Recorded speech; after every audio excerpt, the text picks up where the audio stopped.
सैकड़ों साल पहले वेमा नाम का एक आदमी तीर्थ यात्रा को निकला। कुरनूल जिले में श्री शैलम तीर्थ है।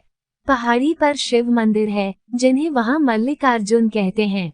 शिवरात्रि के दिन बड़ी संख्या में भक्त यहां आते हैं, नाचते गाते हैं, पूजा प्रार्थना करते हैं। शिवरात्रि पर दूसरे भक्तों की तरह ही वेमा ने भी पूजा पाठ किया।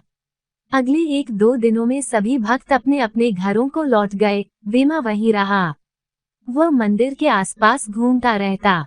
पुजारी ने उससे पूछताछ की। वेमा बोला, मैं शिव का भक्त हूँ, उनकी पूजा करके आशीर्वाद पाना चाहता हूँ। पुजारी को तब क्या ऐतराज होता। उसने कहा, देखो, मंदिर के उत्तर में दूर तक जंगल है, झाड़ियाँ हैं, वहाँ जंगली जानवर हैं और सांप भी हैं, उधर न जाना। वेमा ने पुजारी की बात सुन ली, किंतु वो उस जंगल में चला गया। आगे ही आगे बढ़ता गया, कहीं वापसी पर रास्ता न भूल जाए, इसलिए जहाँ तहाँ सरसों के दाने डालता गया। कई झंझटों के बाद वह पारस बेदी तालाब के निकट पहुँच गया। वास्तव में वेमा इसी को ढूंढ रहा था। वेमा ने तालाब में लोहे की छड़ डाली।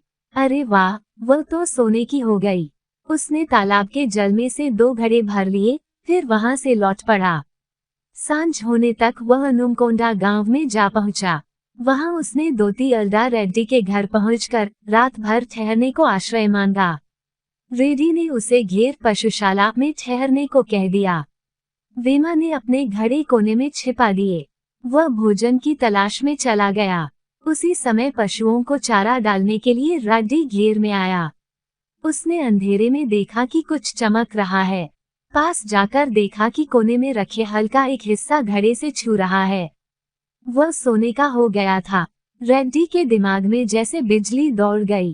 वह उन दोनों घड़ों को घर ले आया, पशुओं को बाहर निकालकर खुले में छोड़ दिया, झट से छप्पर में आग लगा दी।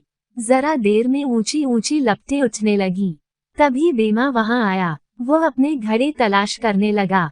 आग में घुस गया। बेचारे वेमा के प्राण पखेरु उड़ गए। दोती रेड्डी चालाक आदमी था।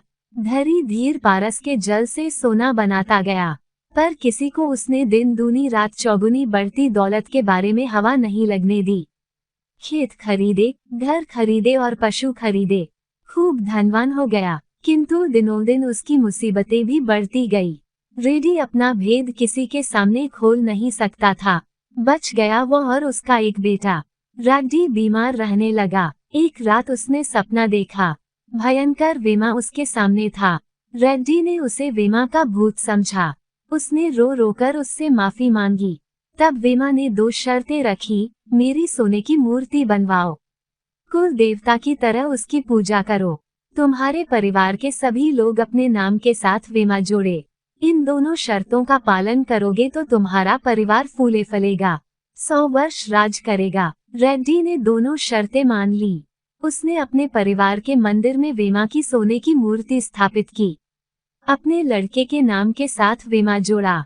अब वेमा के भूत ने सताना बंद कर दिया था।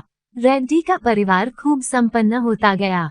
उसके पुत्र प्रोलय वेमा रेड्डी ने दुर्ग बनाया, सेना एकत्र की, फिर बैठा। वह राजा बन वेमा रेड्डी के वंश ने सच ही 100 वर्ष राज्य किया। उसी वंश में महाकवि वेमना हुए। उन्हें तेलुगु साहित्य का गौरव माना जाता है। वेमना के बारे में तरह तरह की अन्य कथाएं भी कहीं सुनी जाती हैं। कम शब्दों में बड़ी से बड़ी बात कहने में वेमना बेजोड़ माने जाते हैं।